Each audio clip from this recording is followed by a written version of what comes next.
Oh my God, sobrang tigas. Sabi ko nga, mas okay na yung underwater kaysa sa overwater. Kasi sa overwater, yung kanilang natatanggap na tubig, nagdidlaw yung dahon nila, tas nadadry. Kapag naman po halimbawang sobra-sobra, ganyan din po, naninilaw yung mga dahon nila.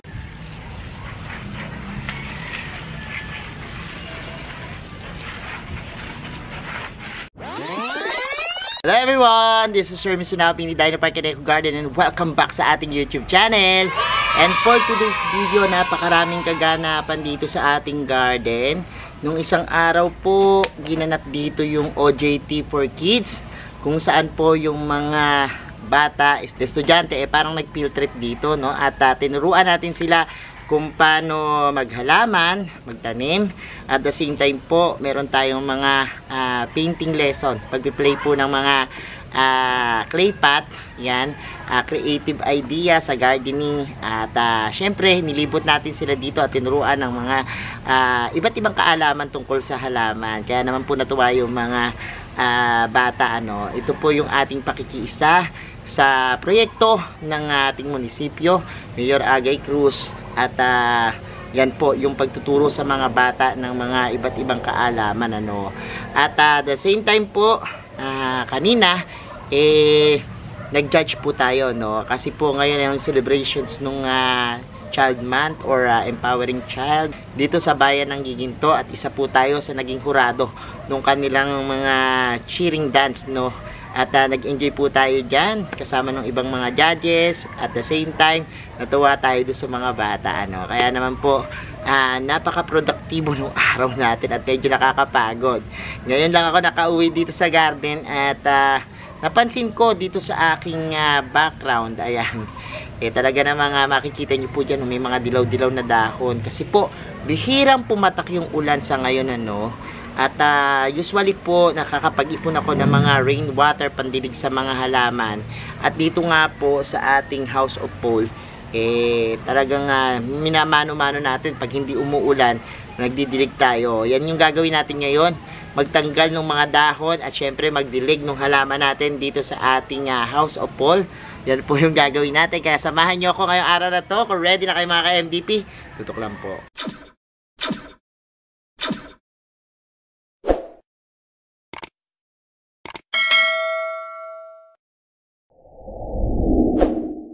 And we're back mga ka-MDP, at ngayon nga po nandito tayo sa ating House of Pole. Ngayon ay magtatanggal tayo ng mga dahon na dilaw.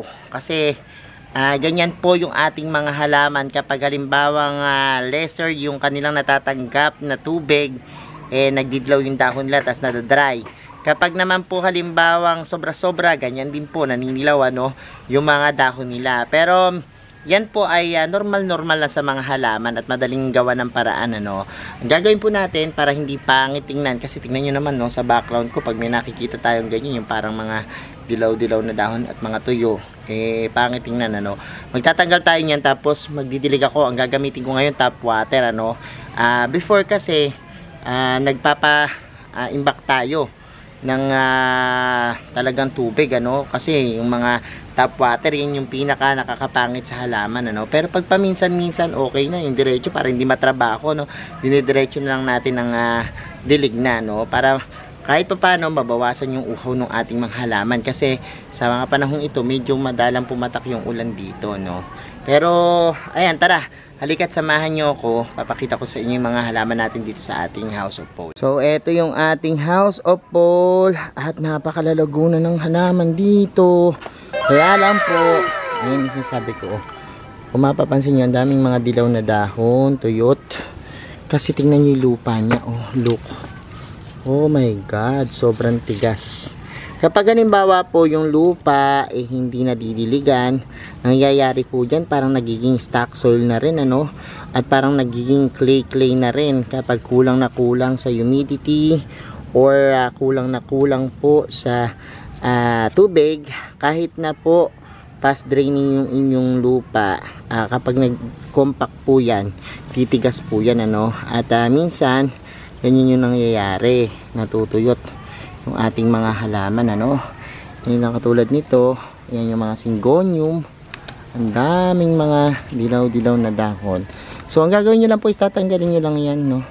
So sabi ko nga mas okay na yung underwater kaysa sa overwater, kasi sa overwater po ang problema naman is kapag napunggus talaga pong tuloy-tuloy yung halaman, ano, hindi na kayo makaka-recover. Pero pag ganitong mga underwater lang yung problema, tatanggalan po tayo ng mga tuyot na dahon na ganyan, no.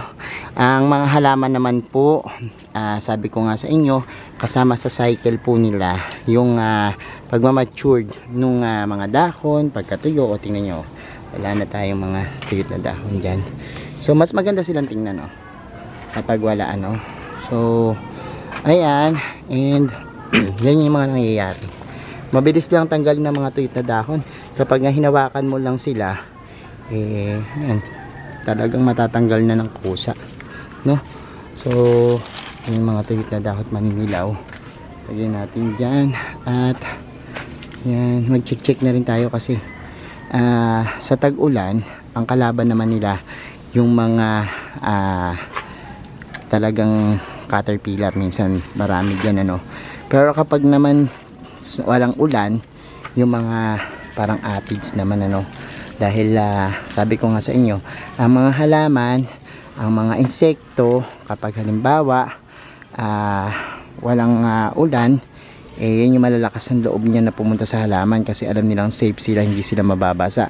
Minsan dyan na mamahayan kapag alam nilang hindi sila mabubulabog ng tubig, no. Kaya katulad nitong ating house of Paul, medyo malayo siya dun sa source of water, kaya hindi siya basta-basta nadidiligan. And kung madiligan man yan, hindi ganun katigmak. Pero importante po na kapag napakalaki na ng halaman nyo, napakalugo na, tigmakin nyo na po, ano, ng tubig, kasi para po masupplyan niya yung mula dun sa ibaba hanggang sa itaas, no, na halaman nyo.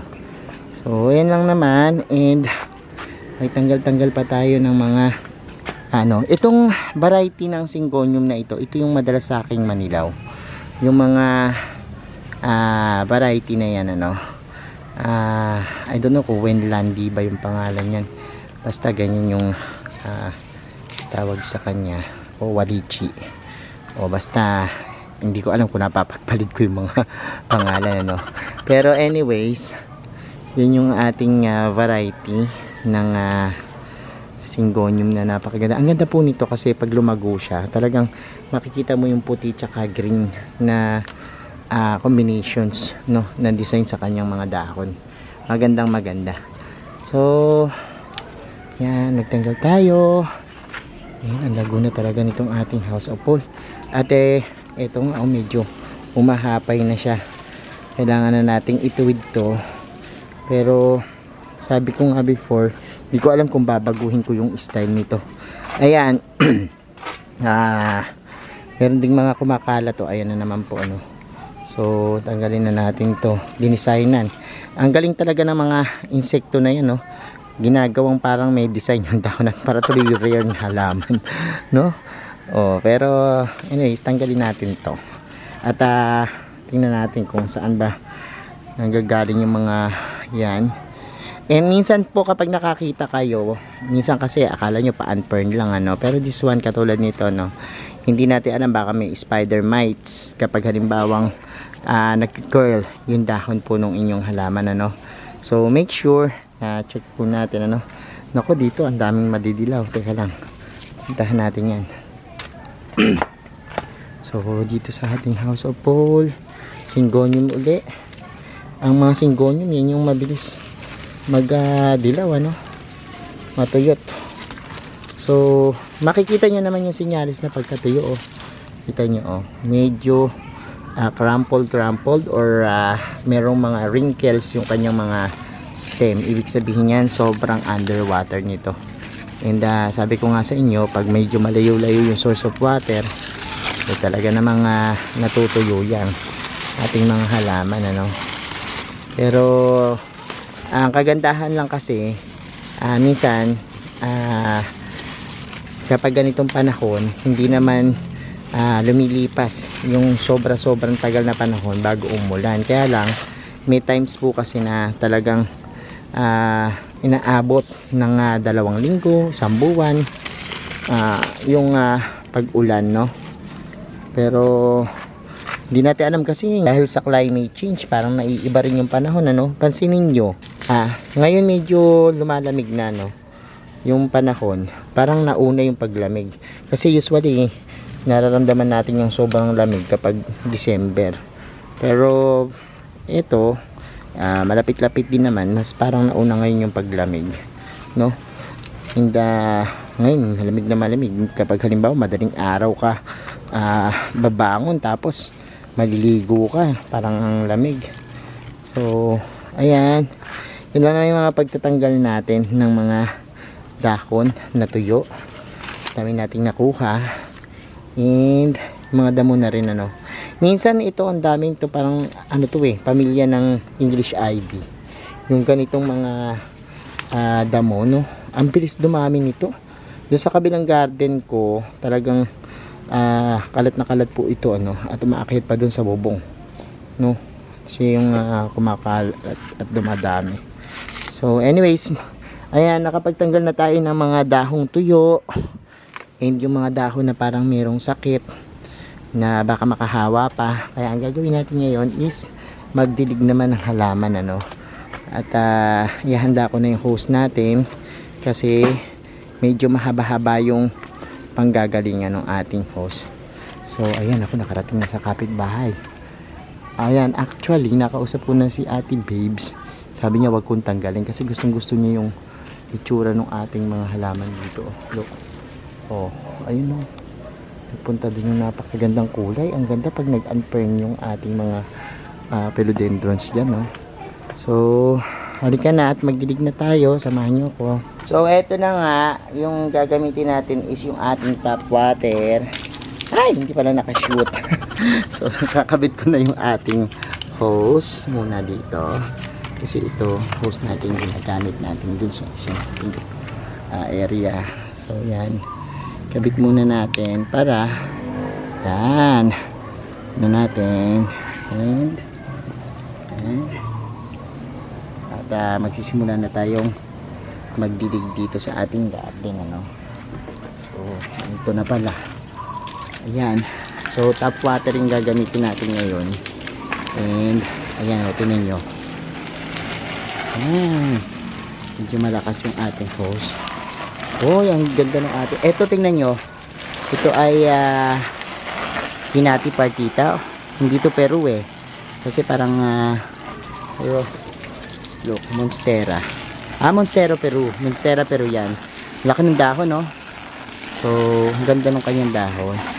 Yung aking mga variegated photos dito, yung golden photos, saka yung variegated Burmax, ang gagan, diligan na rin natin. Saka yung mga syngonium doon sa loob.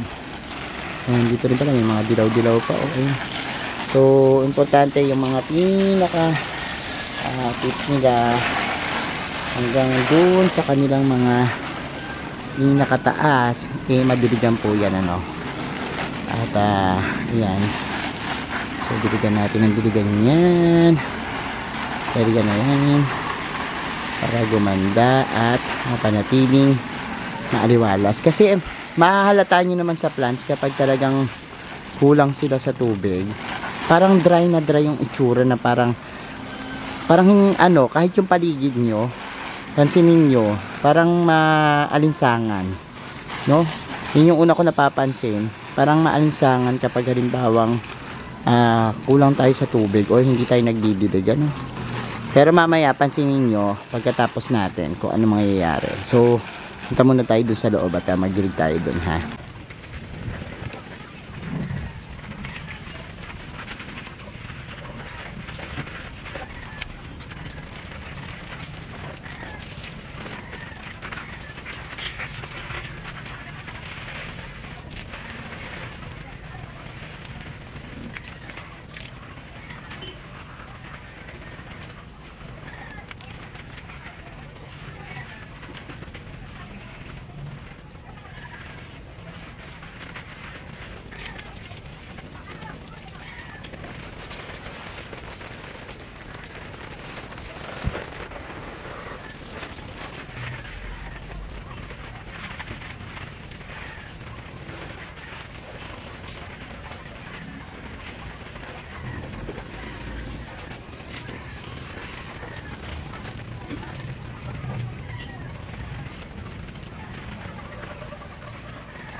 So eto na, nakatapos na tayong magbili. Grabe, napaka-fresh nung ating mga halaman. O, kita nyo.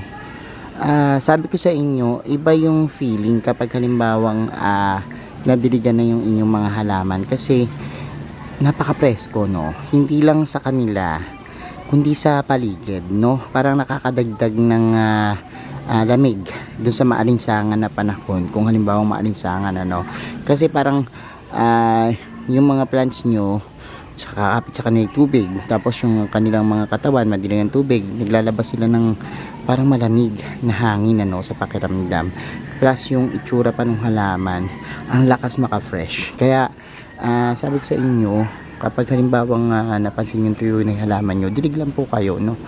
Kapag halimbawang ganitong panahon, para pabor din sa inyo, malamig yung inyong pakiramdam. So ayan mga ka-MD, pinapanood nyo na yung ating vlog for today at nakita nyo na yung ating mga pinaggagawa ngayong araw na ito. And kayo ba nakapagdilig na kayo? No? Kung di pa, magdilig na rin kayo. Kasi mukhang hindi babagsak ang ulan, ano. Minsan naman, kapag halimbawa nagdidilig ako tsaka biglang uulan, ano. Parang nananadya yung panahon. Pero anyways, okay yan kasi para safe pa rin yung halaman nyo, no? Kasi huwag nyo na pong intayin na matuyo, mamatay, dilig na kayo. Kasi minsan kung aasa tayo sa tubig ulan, baka mamaya matagal pumatak, maapektuhan na kagad halaman natin. Pangit. Tingnan nyo ngayon, no?